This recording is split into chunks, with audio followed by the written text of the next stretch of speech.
అందరికీ వందనాలు.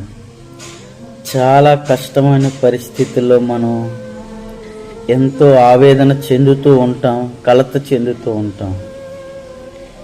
కాకుల ద్వారా ఏలియాకు ఆహారం పంపించిన దేవుడు, అదే ఏలియాను పంపించి సారెపతు గ్రామంలో విధవరాల అవసరతను తీర్చిన దేవుడు, మన అవసరతలను కూడా తీర్చడానికి ఏ వ్యక్తితో అయితే అవసరం తీరుతుందో ఆ వ్యక్తితో ఆ వ్యక్తినే, ఆ మనిషిని నీ దగ్గరికి దేవుడే పంపిస్తాడు.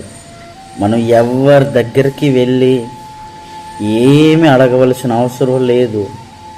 దేవుని దగ్గర కూర్చొని యథార్థంగా స్వచ్ఛమైన మనసుతో ఆయన దగ్గర మనం ఉన్నప్పుడు నీ అవసరతలు, మన అవసరతలు ఎరిగిన దేవుడు ఖచ్చితంగా ఆ దేవుడే వెళ్ళి వారితో మాట్లాడి వారినే నీ దగ్గరకు పంపిస్తాడు.